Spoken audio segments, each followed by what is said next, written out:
Welcome to our programming channel. Today we are going to see cursors in SQL Server. A cursor in SQL is a temporary work area created in system memory when a SQL statement is executed. A cursor can hold more than one row but can process only one row at a time. Types of cursors in SQL. There are two types of cursors in SQL. One, implicit cursors. Two, explicit cursors. Implicit cursors. Implicit cursors are also known as default cursors of SQL Server. These cursors are generated and used by SQL Server when the user performs DML operations like insert, update, and delete, and also generated when a single row is selected by a select command.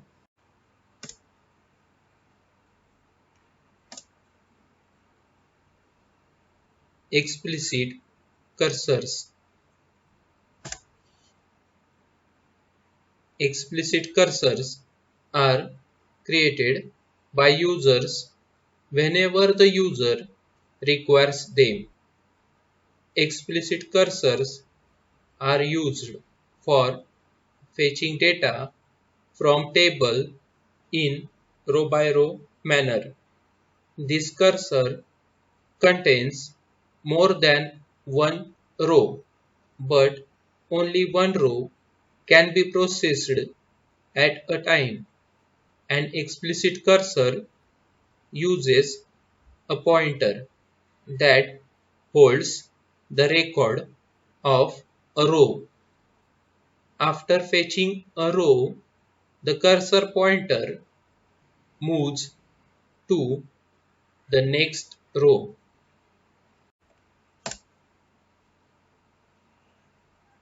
Types of cursors.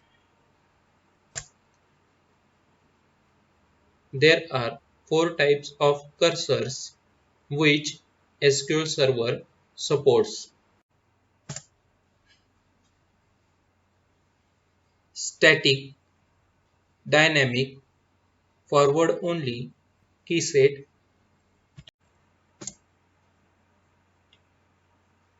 There are basically 5 stages in the life cycle of a cursor in SQL. Cursors use variables to store values returned in each part of the loop. Therefore, we will need to declare all variables we will need.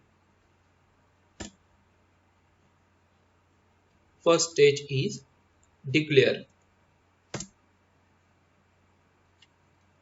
and syntax is declare cursor name cursor for select statement.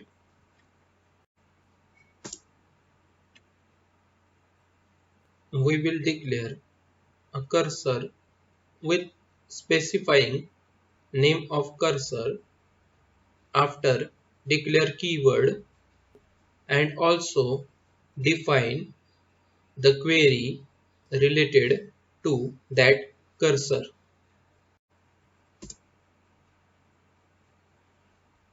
Second stage is open.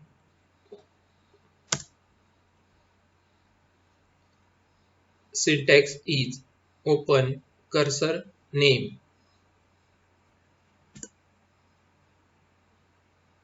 This step will let you open and populate the cursor by executing it.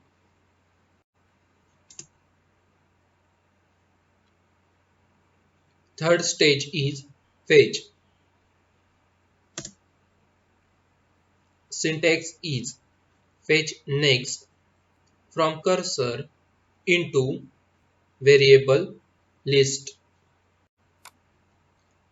This step will retrieve a row from the cursor and store it into one or more variables.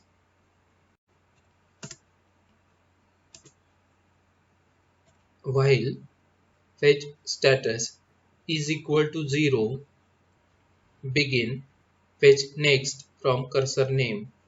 End.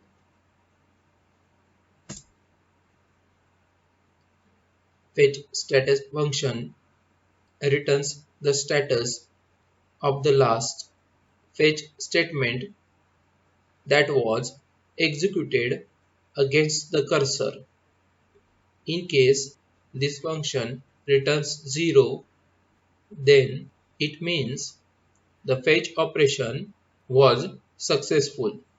In order to fetch all the rows from the cursor, the while clause is used.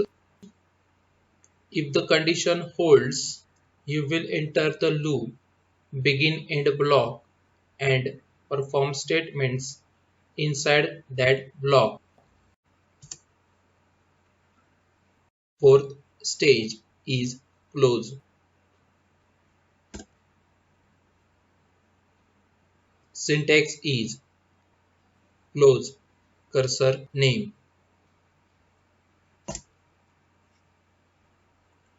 This step will help you in closing the cursor after the operations have been completed.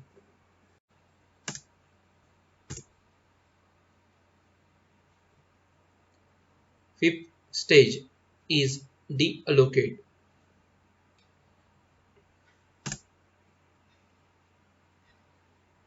Syntax is deallocate cursor name.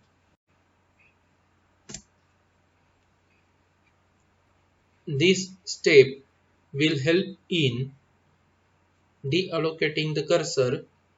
Here, cursor definition will delete and the memory space will free. This is our database cursor DB and table will be grocery items. It will contain item ID, item name, price and group category. And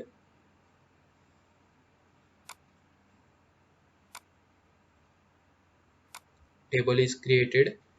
Now we will insert records. So these will be records.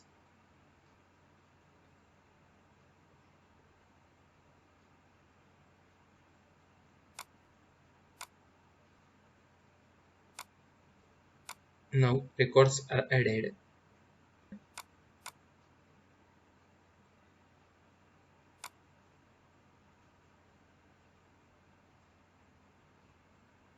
This is grocery items table and these are the records. And second table will be grocery category. It will contain ID and category.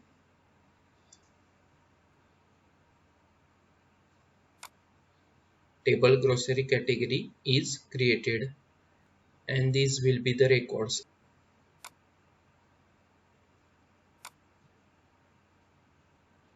This is grocery category table having ID and category and these are the records.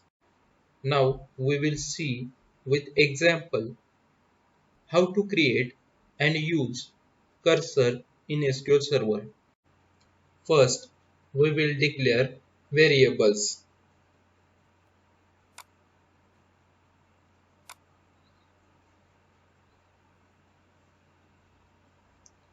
we have columns in grocery items table, item ID, item name, price and grocery category.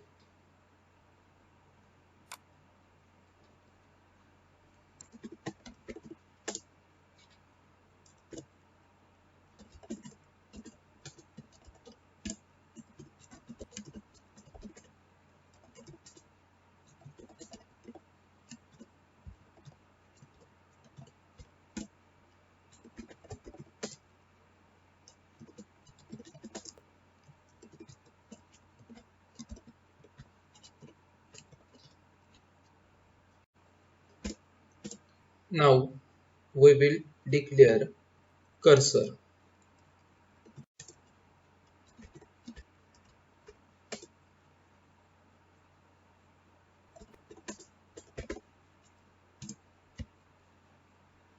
Declare cursor grocery cursor for.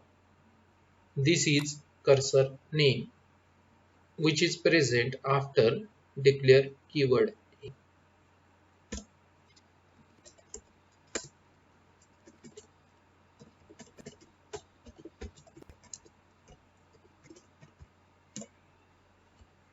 And this is select query. Select item ID, item name, price from grocery items. Now we are opening the cursor.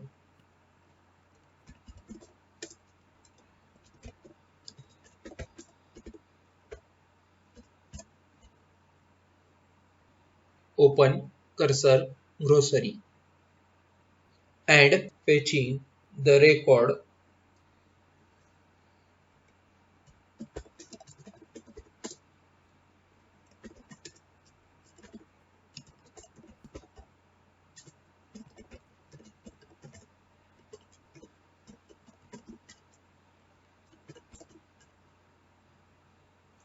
Fetch next from cursor grocery into item ID, item name, price. Here instead of master, cursor db. And here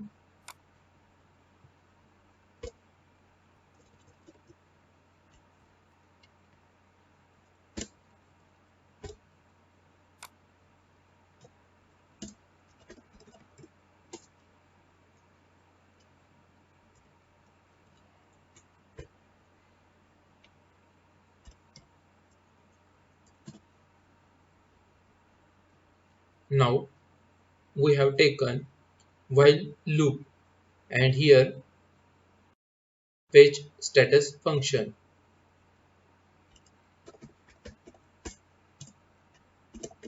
Begin end.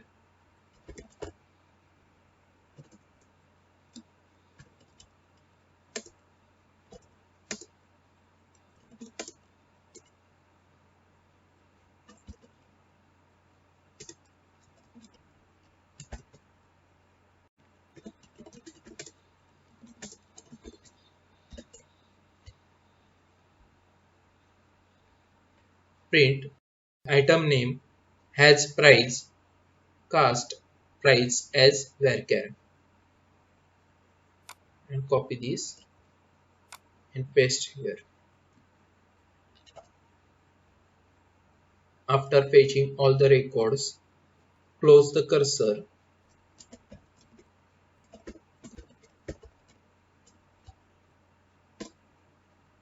Close cursor grocery and deallocate the cursor.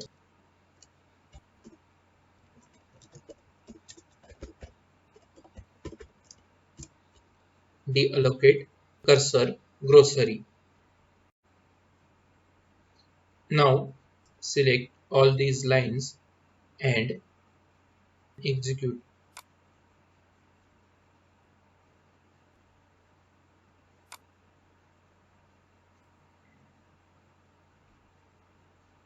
Here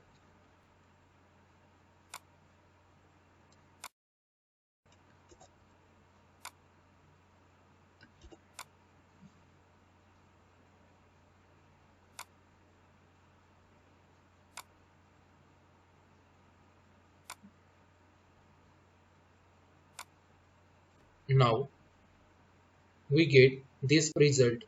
Cooking oil has price 100, butter has price 48.50, milk has price 47, egg has price 35, cheese has price 71. Like this we get the result. First we have declared variables, and then we have declared cursor with select query. Here we have opened the cursor, and here fetch next. Fetching means accessing one row at a time, and we can do manipulation operations like insert, update, and delete. Because of this fetch next statement, cursor will move from here to here. Means cursor will move on first record. First record will be fetched. Item ID will be stored in this item ID variable. Item name will be stored in item name variable, and this price will be stored in this price variable. Here we have record. So after fetching first record, fetch status will be 0. Now here record is present. So fetching operation is successful. So in that case, when fetching of record is successful, then this fetch status function will return 0. And for fetching all the rows, we have taken while loop, and this statement is printed. Then here also we have taken this fetch statement. So here again next record will be fetched, and here loop ended, and again here this condition this condition will check. So here record is present, so again fetch status will be 0, and again this print statement and fetch next statement will be executed, and this loop will continue till last record. And when there is no record at that time, this fetch status function will return -1. So fetch status will be -1 here, and this loop will be terminated. After finishing our work, we have to close the cursor. So here we have closed the cursor with SQL statement close cursor grocery. Here we have deallocated the cursor to erase cursor definition and release all the system resources associated with the cursor. With SQL statement deallocate cursor grocery, we have taken variable item ID, but here we cannot see item ID. So here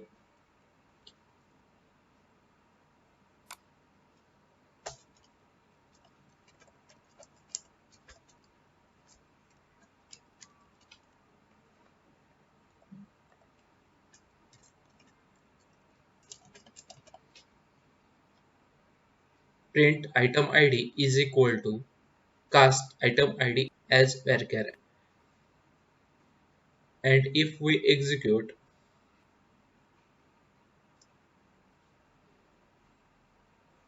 now here we get item ID. Here we need one space, so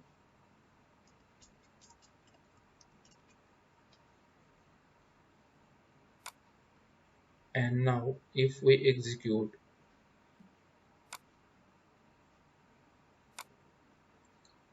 we can see item ID is equal to 101. Cooking oil has price 100. In this way we get item ID also in result or output.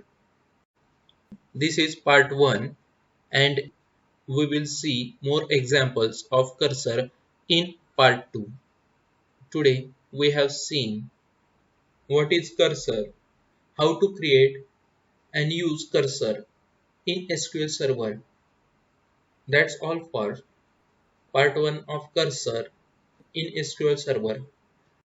In our channel, there are regular uploads of programming related videos.